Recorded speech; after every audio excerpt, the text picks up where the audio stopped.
IVF treatments పై 20,000 discount. Doctor consultation మరియు ultrasound scan ను ఉచితంగా అందిస్తున్నారు. 49 అంటే సంతానం, 49. నమస్తే రమ్మగారు. నమస్తే జయ.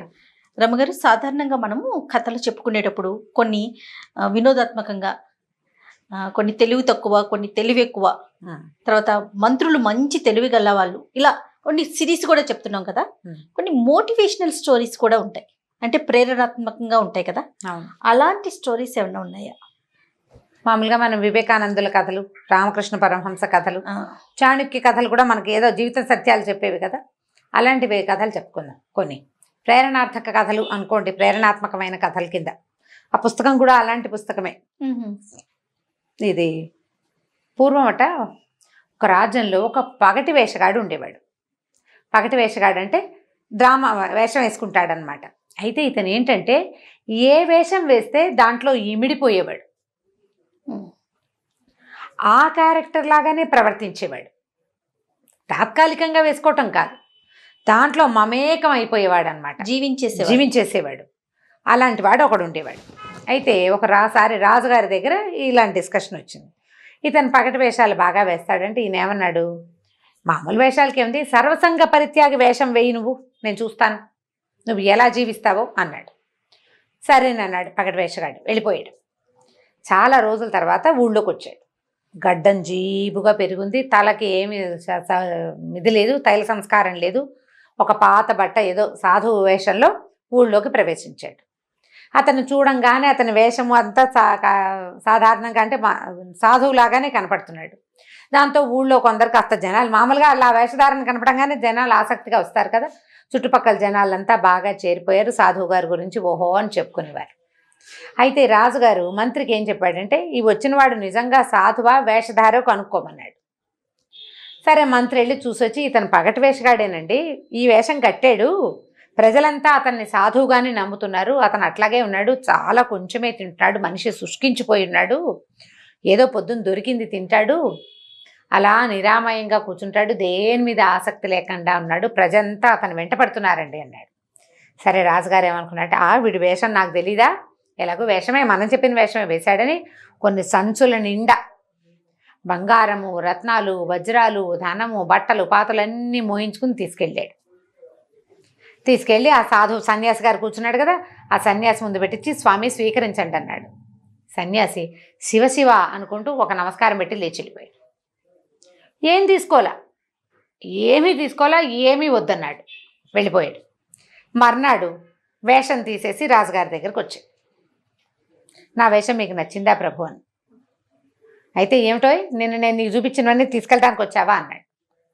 అవెందుకు ప్రభు, మీకు తోచిన బహుమతి ఏదో ఒకటి ఇప్పించండి అనేసరికల్ రాజన్న, నీకేం తెలివి తక్కువ, నేను అన్ని వస్తువులు తెచ్చానా, నువ్వు అవే తీసుకుంటే సరిపోయేది కదా అంటే, అలా ఎలా తీసుకుంటాను ప్రభు, నిన్న నేను వేసిన వేషం సర్వసంగ పరిత్యాగ వేషం, అవి తీసుకుంటే నా వేషానికి న్యాయం చేసినట్టు కాదుగా. నేను ఇప్పుడు నువ్వు ఎన్ని తెచ్చావు, అవన్నీ తేతే నేను తీసుకుంటే నేనేం సర్వసంగ పరిత్యాగిని, ఇంకా సరసంగము లేదు, పరిత్యాగము లేదు, వదిలిపెట్టిన లక్షణం లేదు కదా. నేనున్న వేషానికి నేను ఎలా ప్రవర్తించాలో నేను అలాగే ప్రవర్తిస్తా, లేకపోతే జగన్మాత ఒప్పదు, ఆమెకు కోపం వస్తుంది. సరసంగ పరిత్యాగం అంటే అన్నీ వదిలేయాలి, వస్తువులు తీసుకుంటే నా పాత్రకి న్యాయం అవ్వదు, నేను ధరించిన వేషానికి న్యాయం చేయాలి. నేను అది తప్పితే జగన్మాత కోపిస్తుంది నా మీద, ఆమె అనుగ్రహం వల్లే నేను ఇట్లా వేషం కట్టగలుగుతున్నాను అన్నాడు. రాజుగారు చిత్తైపోయాడు, నిజమే కదా అనుకున్నాడు. ఏదో కొంత బహుమతి ఇచ్చాడు, బహుమతి తీసుకుని వెళ్ళిపోయాడు. కొంతకాలం గడిచింది.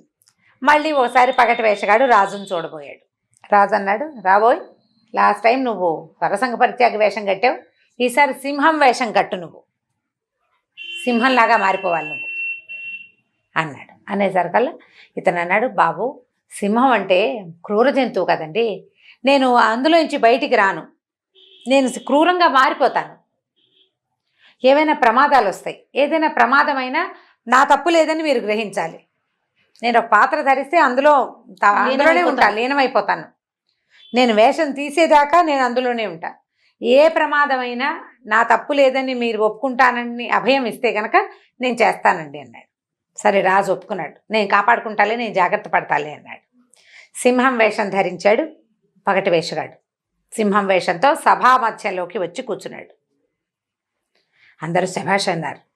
రాజుగారు ఆశ్చర్యపోయాడు. అచ్చు సింహంలాగానే ఉన్నావు, భలే బాగా వేసావు వేషం అని.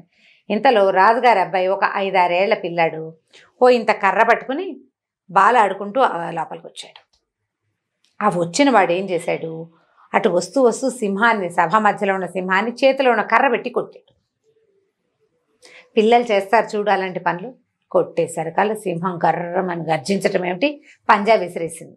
వీడు వేసుకున్న వేషం ఏంటి, మొహానికి సింహం ఇది పెట్టుకున్నాడు, కాళ్ళకి ముందు కాళ్ళకి వెనకాళ్ళకి ఉండేలాగానే కాళ్ళు చేతులకి తొడుగులు తొడుక్కున్నాడు. ముందు చెయ్యి ఇట్లా ముందు కాలు విసరటం అంటే చెయ్యి విసరటమే కదా.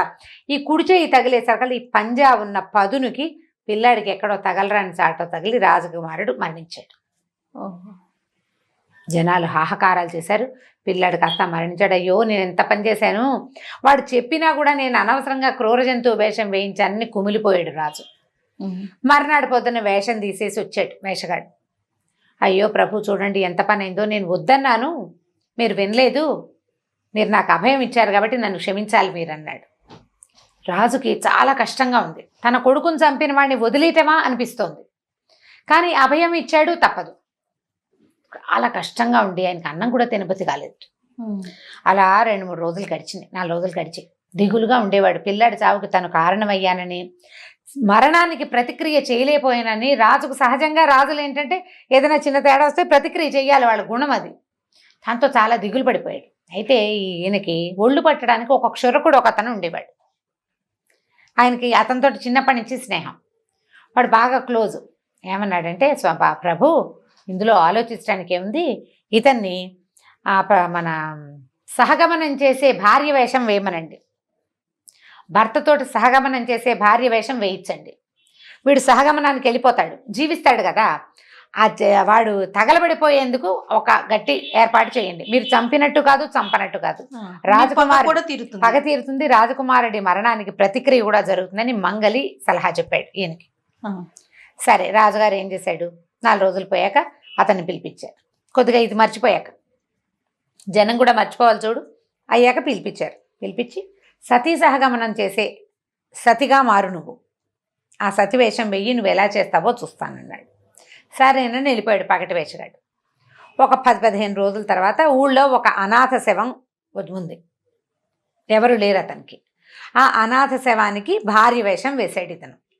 ఆ శవం దగ్గర కూర్చుని ఏడవటం మొదలుపెట్టాడు, స్త్రీ వేషం వేసుకుని. దాంతో జనమంతా అయ్యో గగ్గోలు అయిపోతారు, అయ్యో పాపం ఏడుస్తుంది, ఎంత కోడుకోడును ఏడుస్తుంది పాపం అని చెప్పి చుట్టుపక్కల వాళ్ళు కొద్దిగా సహాయం చేశారు. అనాథ శవం కదా, ఎవరో ఒకళ్ళు సహాయం చేద్దామని. సరే ఈ అనాథ శవంతో పాటు నా భర్తతో పాటు నేను తగలబడిపోతాను బాబు, నన్ను కూడా పాడెక్కించండి అని అడిగాడు. జనం సరేనన్నారు. ఆ శవాన్ని మోసుకుపోయారు. శవం వెనకాల ఏడుస్తూ ఈ పగటి వేషగాడు కూడా స్త్రీ వేషంతో వెళ్ళిపోయాడు.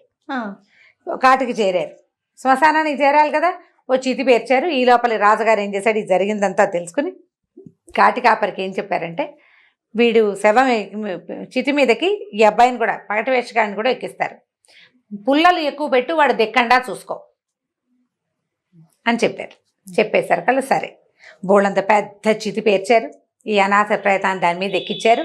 ఎక్కించాక ఇతన్ని కూడా పైకి ఎక్కించారు. మరి భార్య అతనితో పాటు దహనం అయిపోతుంది కదా, ఆ శవాన్ని ఒళ్ళో పెట్టుకుని కూర్చున్నాడు ఈ పగటి వేషగాడు స్త్రీ వేషంతో. చుట్టూతా అంతా బాగా పుల్లలు మన పిడకలు పేర్చారు. ఈ వచ్చిన వాళ్ళలో ఎవరో కూడా అనాథ ప్రేత సంస్కారం నేను చేస్తానని చితి మంట వెలిగించాడు. కదలకుండా కూర్చున్నాడు వీడు ఈ పగటి వేషగాడు. అందులోకి వెళ్ళిపోతాడు, ఆ పరకాయ ప్రవేశం చేసేస్తాడు. ఆ పాత్రలోకి 2 సార్లు చేసాడు, అట్లాగే 3వసారి కూడా అలాగే పరకాయ ప్రవేశం చేసేసి కూర్చునుండిపోయాడు. మంటలు పైకి వచ్చేస్తున్నాయి, కదలకుండా కూర్చున్నాడు.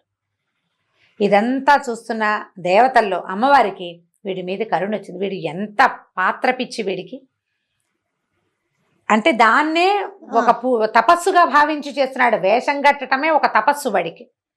వాడు అందులో అమ్మో మంటలను దిగిపోతే అమ్మవారికి అనుగ్రహం తప్పిపోతుంది తన మీదని నమ్ముతున్నాడు. పెద్ద పెట్టున వానొచ్చిందట. ఇక మామూలుగా కాదు, ఈ మంటలు ఆరిపోయినాయి. అయినా వీడు దిగల, దాని మీదే కూర్చుని ఉన్నాడు. ఆ వచ్చిన వానకి ఊళ్ళో అన్ని చెరువులు జలాశయాలు పొంగి ఆ పక్కనే ఉన్న నదికి పెద్ద వరద వచ్చి మొత్తం ఈ చితిమంట చితి శ్మశానంలో ఉన్నవన్నీ కొట్టుకుపోయినాయి. వాటితో పాటు ఈ పగటి వేషగాడు కూడా కొట్టుకుపోయాడు. ఇంత పెద్ద వాన వచ్చింది, ఏరుగు వచ్చింది, నదికి వరద వచ్చింది, కొట్టుకుపోయింది కాబట్టి వీడు పోయాడు అనుకున్నారు. కొద్ది రోజుల తర్వాత పగటి వేషగాడు వచ్చాడు మళ్ళీ రాజుగారి దగ్గరకు వచ్చాడు. మరి తను కట్టిన వేషానికి బహుమతి తీసుకోవద్దు. అక్కడ రాజు ఆశ్చర్యపోయాడు. నువ్వు ఎలా బతికొచ్చావు? నేను చచ్చిపోయాను ప్రభు. చనిపోయాక మళ్ళీ భగవంతుడు నన్ను మళ్ళీ వెళ్ళిపోని వెనక్కి పంపించాడు. మరణించి మళ్ళీ బతికొచ్చానన్నాడు. నమ్మేశాడు రాజు.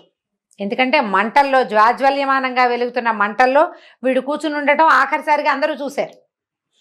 తర్వాత కొట్టుకుపోయింది. వాడు కాలేపోయి ఉంటాడు లేదా కొట్టుకుపోయి ఉంటాడు. చచ్చిపోవడానికి ఎక్కువ అవకాశం ఉంది. రాజుగారు అన్నాడు, అదేమిటి నువ్వు స్వర్గానికి వెళ్ళొచ్చావా అంటే, అవునండి స్వర్గానికి వెళ్ళొచ్చాడు. మా తాత తండ్రులు అందరినీ చూసావా, బాగున్నారా అని. ఎందుకు బాగులేదండి, బ్రహ్మాండంగా ఉన్నారు. కాకపోతే వాళ్ళందరికీ జుట్లును గోళ్ళు పెరిగిపోయినాయి.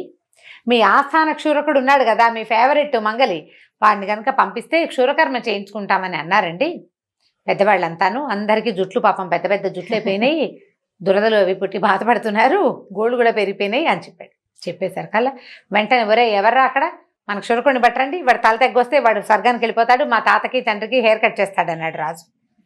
అనేసరికల్లా కంగారు పడిపోయాడు మంగలి. ఓరు నాయనో అని ఈ పగటి వేషగాడి కాళ్ళు పట్టుకున్నాడు. నన్ను క్షమించు, నా కుటుంబం అంతా నా మీదే ఆధారపడి ఉంది, దయచేసి నా ప్రాణభిక్ష పెట్టమంటే, మరి నేను నీకేం అన్యాయం చేశానని నా మరణానికి నువ్వు ఇది చేసావు? నీ సలహా వల్లే కదా రాజు నన్ను ఆ వేషం వేయించాడు అనేసరికల్లా అక్కడి నుంచి కాళ్ళు పట్టుకున్నాడు క్షురకుడు. బాబు నన్ను వదిలేమని. అప్పుడు ఇతను రాజుకు చెప్పాడనమాట, నేను మరణించలేదు, జగన్మాత అనుగ్రహం వల్ల ఆ రోజు వచ్చిన వానలో కొట్టుకుపోయాను ప్రభు. నేను మరణం వచ్చినా కూడా వేషం మానను.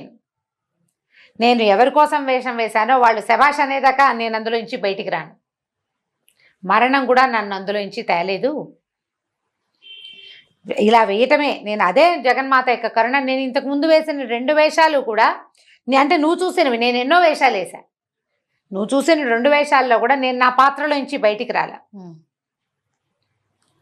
పాత్రలో నుంచి బయటికి రాను. నేను చేసిన ఏదైనా సరే పూర్తిగా చేయటం వల్లే భగవంతుడి కరుణ, అమ్మవారి కరుణ నా మీద ఉంది అని చెప్పి నమస్కారం పెట్టి రాజుగారు ఇచ్చిన బహుమతులు పుచ్చుకొని వెళ్ళిపోయాడు.